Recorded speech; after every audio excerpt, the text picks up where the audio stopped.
Hi guys, here's this week's important stuff in Westfield. Once again, the Westfield project was front and center. The project's developer, Streetworks, released the draft traffic impact study, which was 106 pages, and the appendices were 971 pages. Quite a read.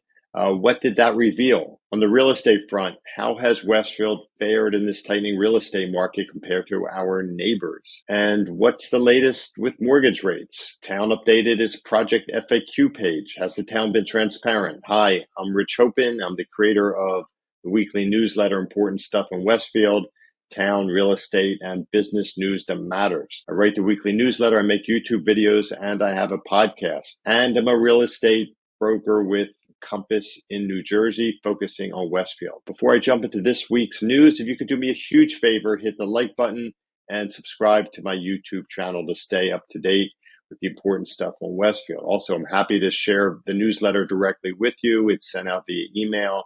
Just need to send me your email address, and the links are below. The draft traffic impact study was released. What did we learn? Mayor Brindle held a virtual Facebook meeting with Carolina Simon of Streetworks, with John Canning, who is with the traffic engineering firm Kimley Horn. They did work for Streetworks. And John Federico, who is a traffic engineer with WSP, which is Westfield's traffic consultant. The meeting began with Canning walking through basically the same presentation he had given at the preview center, and he also answered questions for Mayor Brindle. Federico added his perspective and explained how the scope of the study expanded to include additional intersections. And just prior to the Facebook Live presentation, the developer released the massive traffic study report that I had just mentioned. The traffic report is thick with tables and analysis.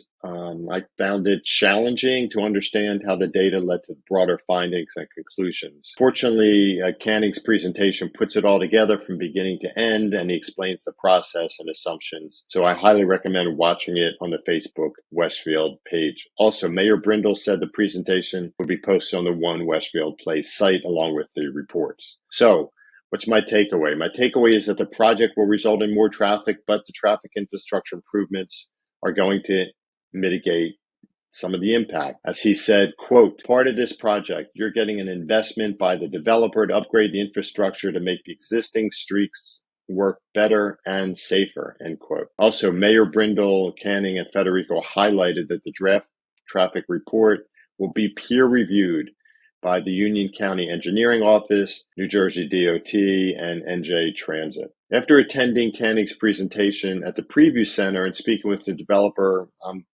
unconvinced that the proposed 210,000 square foot office building on South Avenue parking lot will not produce more traffic than was modeled. So I would love to see more data supporting Kimley Horn's assumption that 30% of the office workers will commute by train, walk, or bike.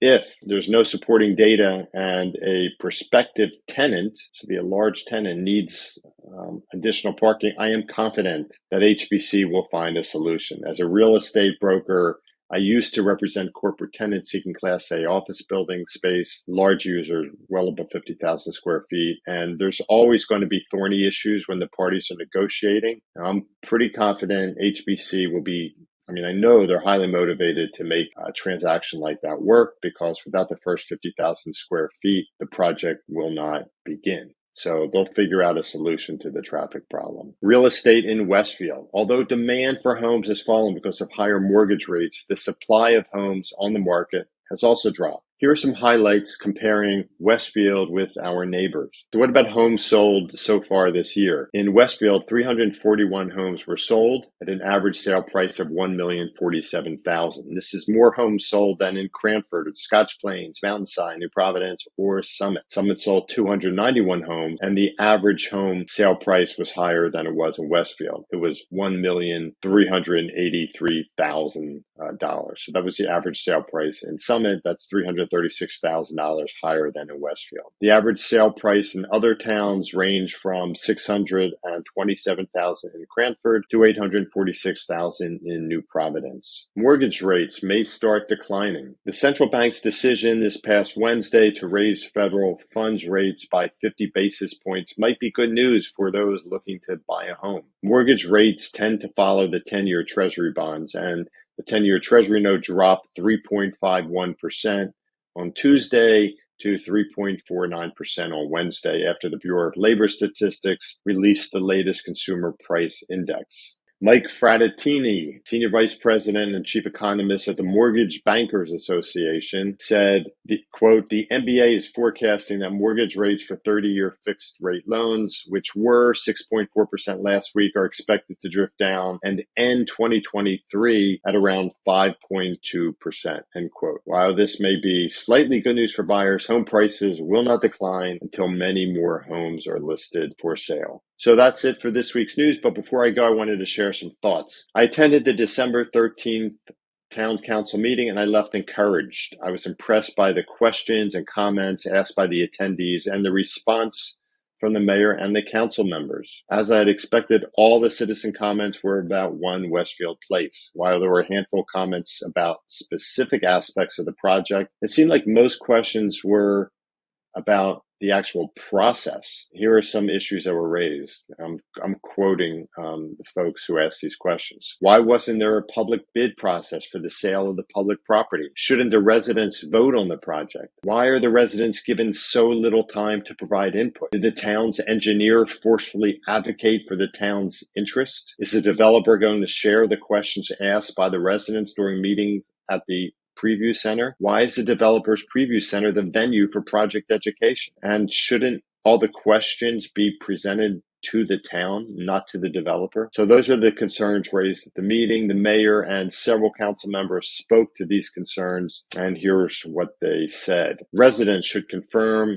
the facts they hear from friends and on social media. The redevelopment process is from the town's 2018 master plan. All questions should be submitted in writing. Unlike neighboring towns, Westfield does not have a large commercial or industrial tax base, and 90% of Westfield taxes are from residents. This project will add a vital tax source. The 55 plus housing is needed to keep empty nesters in Westfield. A referendum on the redevelopment is not allowed. Also, a yes or no vote would not allow for a dialogue that can result in improving the plan. And the mayor said, quote, development issues are not political. They should not be adversarial.